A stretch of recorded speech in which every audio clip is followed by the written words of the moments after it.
Yaxşı, bugünkü dərsimiz oldu leksikologiya. Leksikologiya deməli dilin lüğət tərkibi haqqında elmdir. Sözlərin var leksik mənası, var qrammatik mənası. Leksik məna sözün ilkin mənasıdır. Məsələn, yazırıq ki, kitab. Kitab sözün leksik mənası, məsələn, oxumaq üçün bir vəsait. Qələm sözün leksik mənası yazmaq üçün bir vəsait. Əsas nitq hissələrinin həm leksik, həm qrammatik mənası var. Köməkçi nitq hissələrinin yalnız qrammatik mənası var, leksik mənası yoxdur. Qrammatik məna sözün hansı nitq hissəsi olub, hansı suala cavab verməsi. Nə sualına cavab verir? İsimdir. Deməli, qrammatik məna nitq hissəsi sualı, leksik məna onun ilkin mənası. Leksik mənanın tapılma yolları var. Bir, sözə yaxın mənalı söz tapmaqla. Məsələn, deyirəm ki, gözəl, yaxın mənalı göyçək. Əks mənalı söz tapmaqla. Gözəl, çirkin. Sonra mürəkkəb sözdürsə onu hissələrə ayırmaqla. Diqqətli olun, bəzən testlərdə yazır ki, bütün sözləri hissələrə ayırmaqla tapmaq olar. Yəni, sadə və düzəltmə sözləri hissələrə ayırmaqla tapmaq olmaz. Məsələn, baş sözü versə baş. Bir köçdür. Bunu hissələrə ayırmaqla tapmaq olmaz. Amma mürəkkəb sözləri hissələrə ayırmaqla tapmaq olar. Məsələn, meşəbəyi. Meşəbəyi meşə ağaclarla əhatə olunan hissə. Meşəbəyi ağaclarla əhatə olunan hissədə nəzarət keçirən şəxs. Bir də sözün əlamətini izah etməklə. Əlamət, məsələn, kitab, deməli, deyə bilərik ki, məsələn, oxumaq üçün vəsait, bunun əlamətini izah edirsən. Gözəl, yaxşı görünən, bunun əlamətini izah edirik. Deməli, leksikologiya oldu, dilin lüğət tərkibinin haqqında elm, leksik məna, ilkin məna, qrammatik məna, deməli, hansı nitq hissəsinə aid olub, hansı suala cavab verməsi. Bütün sözlərdə qrammatik məna olur. Yəni, əsaslarında, köməkçilərində. Bütün sözlərdə leksik məsələlər olmaz. Deyim, məsələn, nə? Kaş. Kaş ədatdır. Ədatda leksik məna yoxdur. Qrammatik məna var, ədatdır, amma leksik məna yoxdur. Sonra leksikologiya bölməmizdə var həqiqi məcazi məna. Həqiqi məna sözün ilkin mənası. Məsələn, deyirik daş, divar. Bu həqiqi məna. Qızıl saat, həqiqi məna. Məcazi məna sonradan törəmə məna, köçürmə məna. Məsələn, daş ürək, qızıl xasiyyət, qızıl payız. Yaxud da deyə bilərik məcazi mənaya, məsələn, nə deyə bilərik? Məsələn, dəmir qapı, dəmir iradə. Dəmir iradə məcazidir, dəmir qapı həqiqidir. Bütün sözlər məcazi mənada işlənməz. Həqiqi mənanın ikinci adı da dominant məna adlanır. Varımızda tək mənalı və çox mənalı sözlər. Tək mənalı sözlər yalnız bir mənası olur. Adından göründüyü kimi bir məna. Su, qab, parta, stol, stul. Bunlar tək mənalı. Çox mənalı sözlərin ilkin mənası həqiqi, törəmə mənalar məcazi olur. Mənalar bir-birinə yaxın olur. Yalnız bir həqiqi məna olur. Məsələn, deyirəm baş. Məsələn, insanın başı, kəndin başı, dağın başı, istənilən qədər bunu artıra bilərik. Divarın başı, lövhənin başı, stolun başı, məsələn.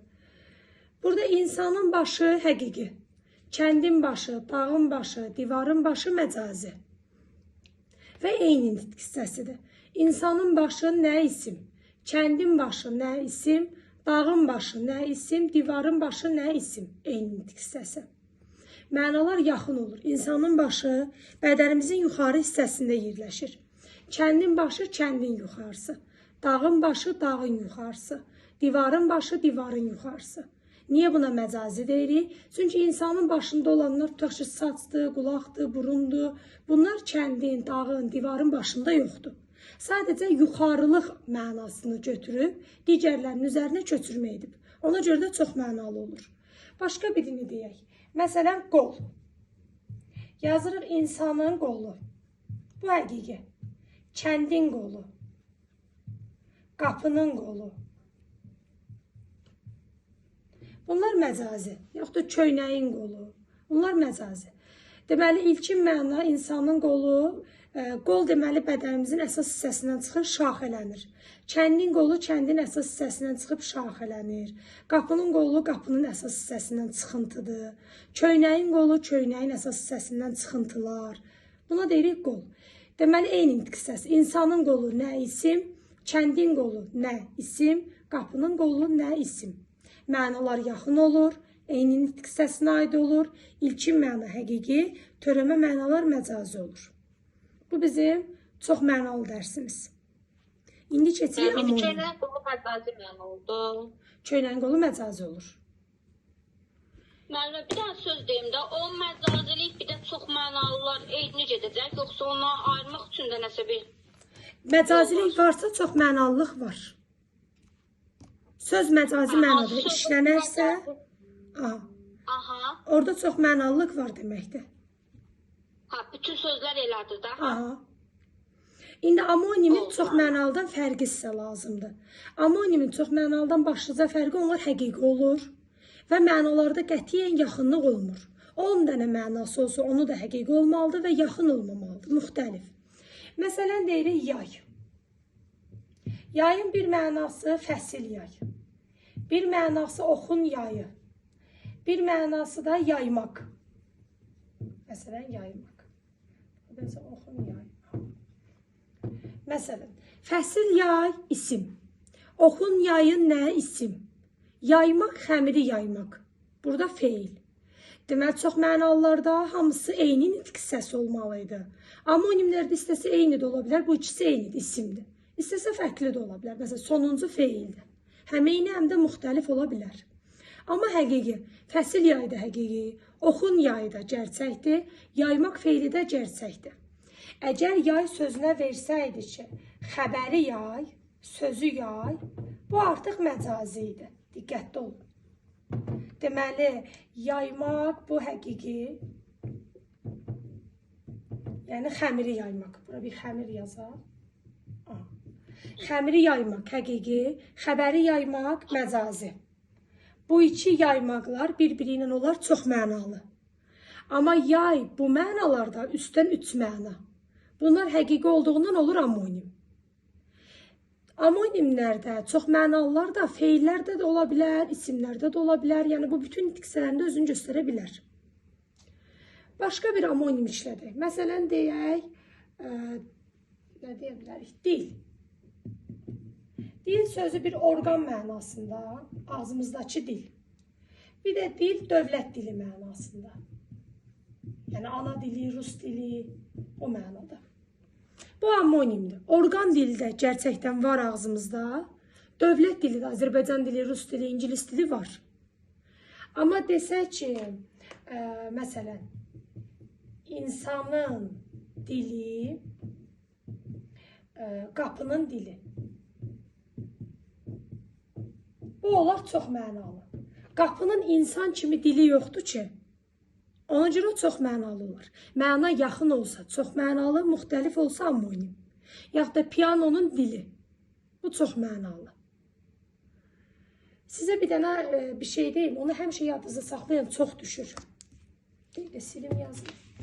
Bəzi sözlər var ki, onlar ancaq çox mənalı kimi işlənir. Heç vaxt amonim olmur. Amma həm amonim, həm çox mənalıların içində onu testə salır. Məsələn, başdır, dişdir, gözdür, sonra baş, diş, göz, məsələn, əl sözüdür.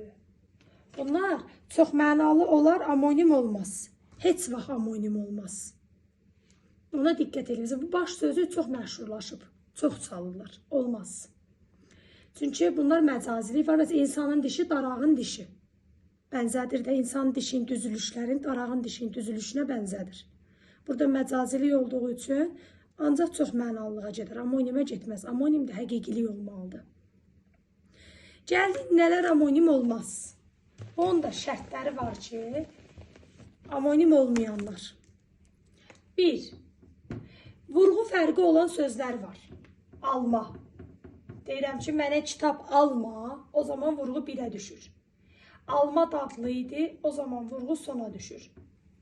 Yaxud da deyirəm, vurma cədvəli, vurğu sona düşür. uşağı vurma feil kimi işlənib. Əvvələ düşür. Bunlar amonim olmaz. Əkin, gəlin, səpin, biçin, vurma, bölmə, dimdik. Sonra bayaq dediyimiz sonu 2 ilə bitənlər.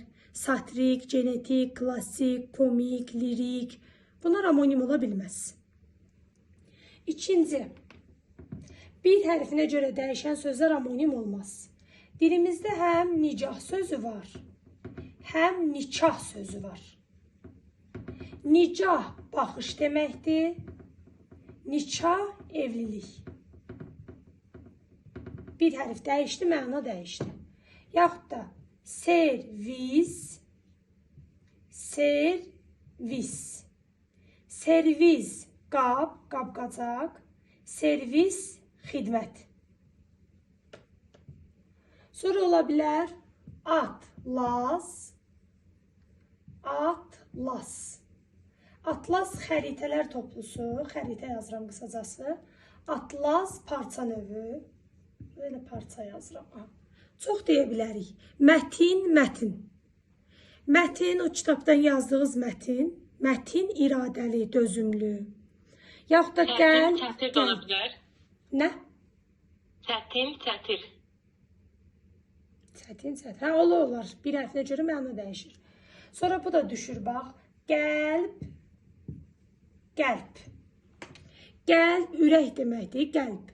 P ilə saxta deməkdir. Qəlb pullar, saxta pullar. P olanda saxta. Yaxud da əsir, əsir. 20-ci əsr, 21-ci əsr isiz yazılır. Əsir yazanda, i ilə yazanda, məsələn, əsir düşüb o mənada. Deməli, bir hərfinə görə mənası dəyişən sözlər amonim olmaz. Sonra üçüncü. Üçüncü varımızdır. Həm ümumi, həm xüsusi isim kimi işlənənlər amonim ola bilməz. Məsələn, deyirik ki, inci sözü amonimdir. Bir incimək mənasında incimək. Bir də mirvari. Mirvari, dənizin inciləri. Bəzən bunu inci insan adı kimi də götürürlər. Olmaz. İnsan adlarının heç biri amonim deyil. Yəni, həm ümumi, həm xüsusi isimlər. Məsələn, xəyal, insanın xəyalları, adam adı xəyal. Sevinç, insanın sevinci, insan adı sevinç. Yaxud da sevgi, insanın sevgisi, insan adı sevgi. Bunların heç biri amonim olmaz. Dördüncü nədir? Kökləri müxtəlif olan sözlər amonim olmaz. Deyirik ki, külək əsir. Bir də deyirəm, əsir düşüb. Birincidə külək əsirdə, əs sözün köküdür, qrammatik. Əsir düşüb də, əsir sözün köküdür. Deməli, birinin kökü əs oldu, birinin kökü əsir oldu. Kökləri müxtəlif olan sözlər heç vaxt amonim ola bilməz. Yaxud da deyirəm, əsər oxudu. Bir də deyirəm, külək əsər. Əsər oxudu da sözün kökü əsər, külək əsərdə sözün kökü əs. Ər qrammatik şəkilsi, zaman şəkilsidir. Bunlar heç vaxt amonim ola bilməz. Deməli, amonimlərdə qısacası yazılış, deyiliş eyni, mənalar müxtəlif olmalıdır. Ancaq həqiqi olmalıdır, məcazi ola bilməz. Sonra həm eyni, həm müxtəlif nitq hissəsi olmalıdır. Vurğu fərqi olanlar, bir hərfinə görə fərqlənənlər.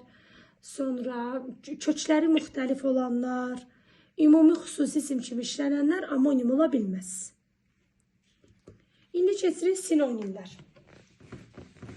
Sinonimlər yazılış, deyiliş müxtəlif, mənalar eyni və ya yaxın olur. Gözəl, göyçək, ürək, könül, qəlb, dünya, cahan, kainat, qoca, ahıl.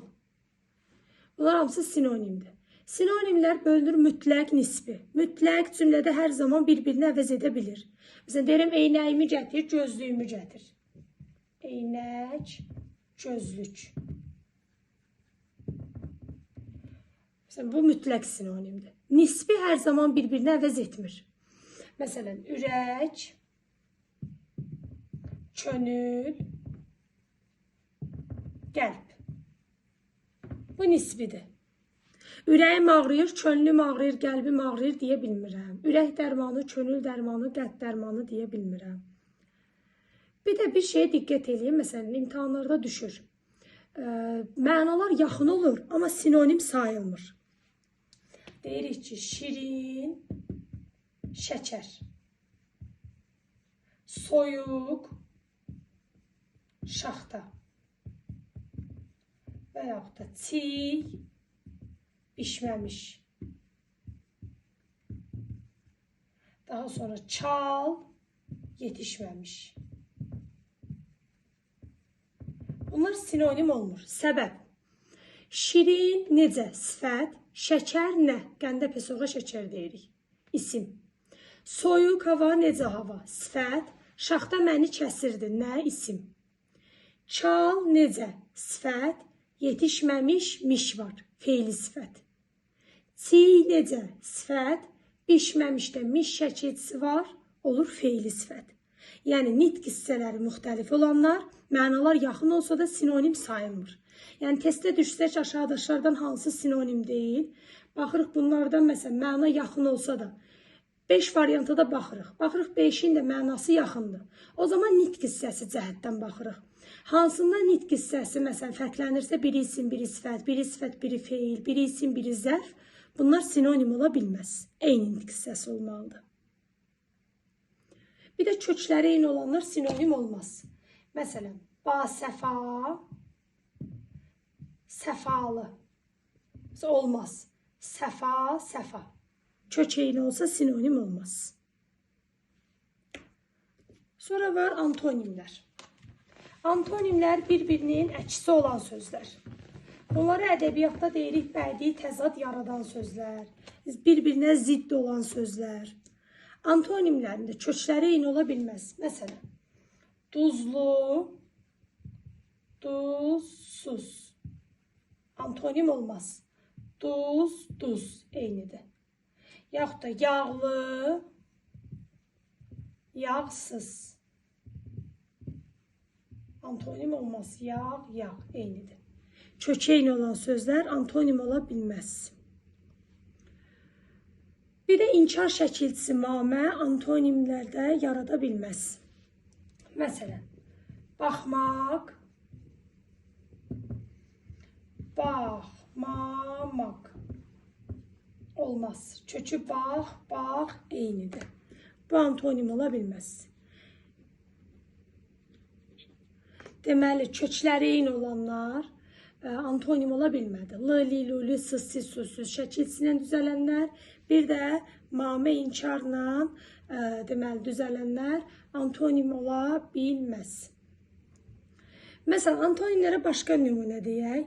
Gec, tez, səhər, axşam, gecə, gündüz, yaxud da deyirik ki, məsələn, yay, qış, ağ, qara.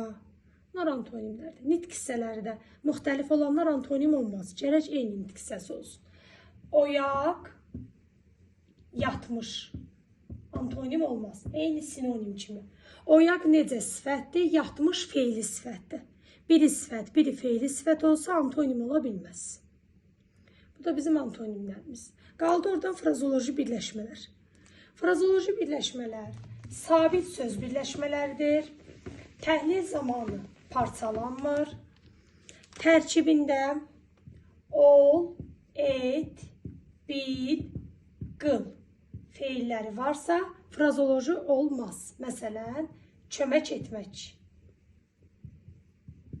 Kömək etmək. Müəllim olmaq. Bunlar frazoloji olmaz. Frazolojilər sabit söz birləşmələrdir. Məsələn, deyirik ki, cin atına minmək. Sabit nə deməkdir? Yəni dəyişməz. Yaxud da qulaq asmaq. Qulaq asmaq. Sabitdir, dəyişmir. Sual verəndə nə etmək? Qulaq asmaq. Nə etmək? Cin atına minmək. Hamısı bir yerdə. Bir cümlə üzvü götürülür. Aralarına söz artırmaq olmaz. Asılı və əsas tərəfi yoxdur. Yəni cin atına minmək asılı əsas tərəfdən söhbət gedə bilməz. Asılı əsas tərəf sərbəst söz birləşmələrində olar. Sərbəst söz birləşmələrdə həqiqi olar. Məsələn, deyirəm ki, kitab üzü. Burada kitab asılı, üzü əsas olar. Amma burada frazolojilərdə sabitdir, dəyişmir, asılı əsas tərəf yoxdur. Tərkibcə də dəyişməz, formaca dəyişir. Misal verə bilərəm. Bir dənə yekunlaşdırın verin. Aha. Formaca dəyişməz. Forma nədir? Şəkilçə. Dəyişər formaca. Qulaq astı, asır, asacaq. Şəkilçini dəyişə bilərəm. Amma içindəki sözü dəyişə bilmərəm. Məsələn, qulaq ya da asmaq hansısa birini götürüb başqa söz qoya bilmərəm. Deməli, frazoloji birləşmələr formaca dəyişər, tərkibcə dəyişməz. Ol, et, bil, qıl frazoloji olmaz. Bütövlükdə bir suala cavab verər, bir cümlə üzvü olar, arasına söz daxil olmaz. Sabitdirlər, ən az 2 və daha artıq söz olmalıdır. Bir söz olsa frazoloji birləşmə sayılmaz. Frazoloji birləşmələr özlüyündə amonim, sinonim, antonim olur. Amma məcazi olmaq şərti ilə. Normalda dediyi amonim, sinonim, antonim həqiqi oldu. Amma frazoloji amonim, frazoloji sinonim, frazoloji antonim məcazi olmalıdır, mütləq. Deyirəm ki, ürəyi yanmaq. Ürəyi yanmaq. Bu frazoloji amonim olar. Bir mənası mərhəmət etmək mənasında. Mərhəmət etmək. Birinə yazığı gəlmək mənasında. Bir mənası da susamaq. Məsələn, deyirəm ki, onun halına ürəyim yanır, yəni mərhəmət edirəm, yazığım gəlir. Bir də, məsələn, susuzluqdan ürəyim yanır, yəni susamışam mənasında. Bu frazoloji amonimdir. Yaxud da deyirik ki, can vermək. Can verməyin bir mənası ölmək, bir mənası dirçəlmək. Dirçəlmək. Və mənaları bir-biri ilə antonimdir. Xəstə can verdi, yəni öldü. Yağış təbiətə can verdi, yəni dirçəltdi. Çoxdur, məsələn, frazoloji amonimlə başa vurmaq. Dərsi başa vurdum, bitirdim. Yaxşılığı başa vurdu, minnət qoydu. Üz vermək. Hadisi üz verdi, yəni oldu. Üz vermişəm, astar istəyir, həddini aşır. Cana gəlmək. Deyirlər, yemək ye, cana gəl. Yəni, əməl eləmək mənasında da inkişaf eləmək. Bir də deyirik ki, uşaqların əlindən cana gəlmişəm. Bezmək mənasında. Bunlar frazoloji amonimdir. 2 mənası olur, məcazi olur, mənalar da müxtəlif olur. Frazoloji sinonimlərdə mənalar yaxın olur, məcazi olur. Məsələn, dilotu yemək, dilotu yemək, dil ötmək. Yaxud da ağzını qıfıllamaq, ağzına su alıb oturmaq. Əgər mənə yazsa ki, ağzını qıfıllamaq, orada xət çəkib sinonimlə belə yazır da, ağzını qıfıllamaq, susmaq yazsa, bu frazoloji deməli sinonim ola bilməz. Frazoloji sinonim, antonim bir söz ola bilməz. Bir söz varsa frazoloji ola bilməz. Həqiqilik varsa frazoloji ola bilməz, gərək məcazilik ola. Ol, et, bil, qıl. Məsələn, belə tire ilə verib tərəflərin hansındasa ol, et, bil, qıl varsa frazoloji sinonim, antonim, amonim ola bilməz. Frazoloji antonimlər məcazi olur, mənalar bir-birinin əksi olur. Məsələn, ağzını qıfıllamaq, dilotu yemək. Bunlar bir-birinə antonim olar. Ağzını qıfıllamaq, susmaq, dilotu yemək, çox danışmaq. Yaxud da xoşu gəlmək, zəhləsi getmək olar. Amma yazsa ki, xoşu gəlmək, xət çəkib yazsa, bəyənməmək, bu frazoloji deməli antonim ola bilməz. Bəyənməmək bir sözdür. Bir söz ola bilməz. Ən az 2 və artıq olsun, amma 1 olmasın. Həqiqi olmasın, bir söz olmasın. Ol, et, bil, qıl olmasın. Bu da bizim frazoloji birləşmələrimiz məcazi olur, sabit olur, dəyişmir. Aralarına deməli söz daxil ola bilmir.